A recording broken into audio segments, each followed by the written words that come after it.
If you're watching this, that means you haven't signed for your time.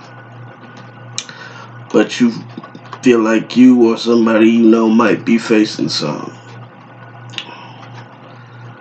That being said, I'm going to go ahead and let you know I am certified to tell you these things, having done over 8 years in over 8 different penitentiaries, 5 of them at least max.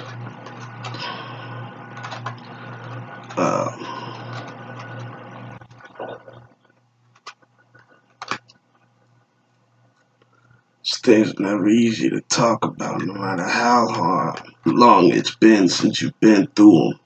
So I can see why a lot of people haven't made these videos. But I'm making these videos so future generations hopefully don't have to endure what I had to endure. That being said, if you're facing time in Texas prison and you haven't signed for any, there's 3 main things you need to know while fighting your case. Number 1, it is a lot easier, no matter what case you're fighting, to fight it from the outside than it is in a jail cell. That should be obvious, but to some people, the obvious just ain't that obvious. So I'll spell it out for you. Number 2,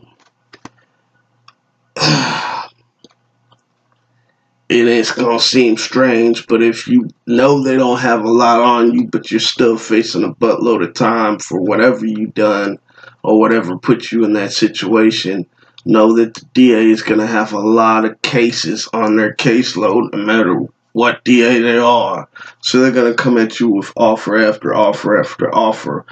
Those offers typically being progressively lower, from a high number that you can't deal with to a lower number that you still don't want to deal with, to lower and lower numbers to maybe even parole.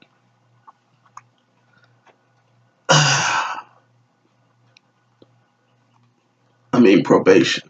That being said,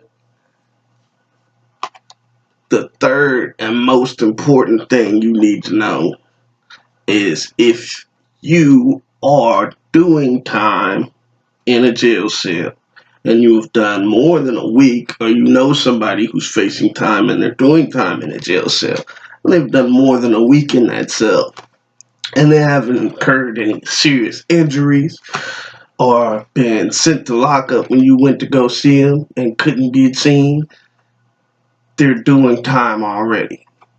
Most jails aren't that different than most Texas prisons.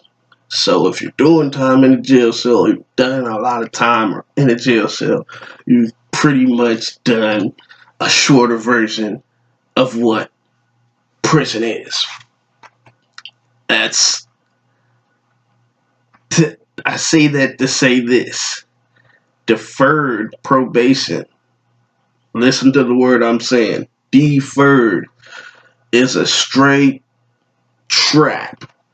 A lot of people gonna say they're capable of dealing with it, and hey, in normal circumstances, a lot of people are, but it's bait trap in the Texas justice system.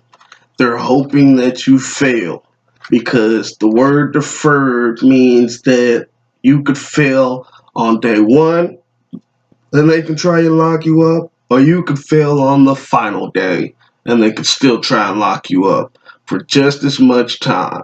So you're playing the gamble game. Can you go through this 2, 3, 4, 5, 6 year probation without messing up at all? Because if you mess up at all, they're subject to be able to take you back to court, have you start right back at the beginning of where you were, stressing about whether or not you're going to do any time.